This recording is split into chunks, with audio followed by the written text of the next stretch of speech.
معروف ادیب اور لکھاری آغا شورش کاشمیری اپنی مشہور زمانہ کتاب اس بازار میں ہیرا منڈی لاہور کی ایک طوائف سے انٹرویو کا حال بیان کرتے ہوئے لکھتے ہیں کہ جب اسے معلوم ہوا کہ میں صحافی ہوں تو بولی، اس بازار میں عورت نہیں بلکہ شام کا اخبار ہوتی ہے، اور جس کے پاس طاقت ہو وہ عورت کو خرید سکتا ہے۔ ہفت روزہ چٹان کے سابق مدیر شورش کاشمیری لکھتے ہیں کہ میں نے خاتون سے پوچھا کہ کیا حکومت آپ کے لیے کچھ نہیں کرتی؟ جواب میں وہ ہنس پڑی اور بولی، آپ صحافی ہو کر انجان بنتے ہیں، حکومت کے لیے کرنے کے اور تھوڑے کام ہیں۔ یہ ایک اخلاقی مسئلہ ہے اور اس کا تعلق پورے معاشرے سے ہے۔ شورش نے کہا کہ حکومت کے بھی تو کچھ فرائض ہوتے ہیں۔ طوائف بولی، جی ہاں، کیوں نہیں، وہ اپنے فرائض کو بڑی خوبی سے پورا کرتی ہے۔ مثلا شاہی قلعہ میں جب سابق وزیر اعظم لیاقت علی خان نے سلامی لی تھی تو اس کی سیڑھیوں پر جو قالین بچھائے گئے تھے وہ ہمارے مکانوں سے ہی گئے تھے۔ جب کبھی قلعہ سے باہر یا قلعہ کے اندر کوئی سرکاری تقریب ہوتی ہے تو سارے قالین ہمارے ہاں سے ہی جاتے ہیں۔ شورش کاشمیری بولے، اوہو، یہ تو ایک خبر ہے۔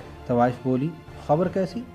رائے کا رعایا پر حق ہوتا ہے، ہمیں تو سرکاری دنگل دیکھنے کے لیے بھی اسٹیڈیم کے ٹکٹ خریدنا پڑتے ہیں۔ شورش کاشمیری سادگی سے بولے، آپ لوگ انکار کیوں نہیں کر دیتے؟ طوائف بولی، خوب، آپ بھی ہوا میں گرہ لگا رہے ہیں، ہمیں تو محلے کے تھانے داروں کے مہمانوں کے لیے بستر بھی بھیجنے پڑتے ہیں، اگر ایسا نہ کریں تو ہمارا کاروبار ایک دن میں ٹھپ ہو جائے۔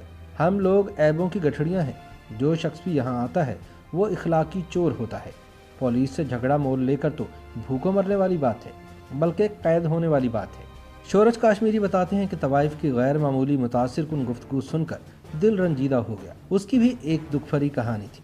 قسمت اسے اور اس کے خاندان کو تقسیم ہند کے بعد شاہی محلہ لاہور کے کوٹھے پر لے آئی۔ اس کے والد پٹیالہ کے بڑے زمیندار تھے جن کے پاس 300 بیگھے بارانی اور 365 بیگھے نہری زمین تھی۔ اس کی ماں نے ہجرت کے دوران مہاجر کیمپ میں دم توڑا۔ اس کے والد کی عمر 80 برس ہو چکی تھی۔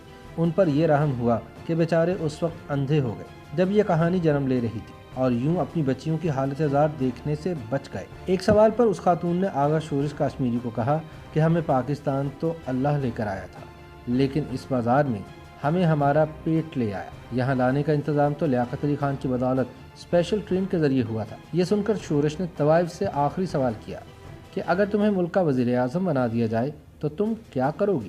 وہ مسکرائی اور کہا کہ میں سب سے پہلے تمام نشے بند کر ڈالوں گی، شراب، چرس، بھنگ، افیون۔ میں ایسا اس لیے نہیں کروں گی کہ نشہ شرعاً حرام ہے، ایسا کرنا اس لیے ضروری ہے کہ ان نشوں کے استعمال سے جوان نہیں رہتا۔ یہ سن کر شورش بے اختیار ہنس پڑے۔ اس پر طوائف بولی، معاف کیجیے گا، ہر قوم کی عزت اس کے جوان ہوتے ہیں، لیکن میں دعوے سے کہہ سکتی ہوں کہ ہمارے 100 میں سے 70 جوان چہروں سے تو جوان لگتے ہیں لیکن ان کی ہمتیں بوڑھی ہو چکی ہیں۔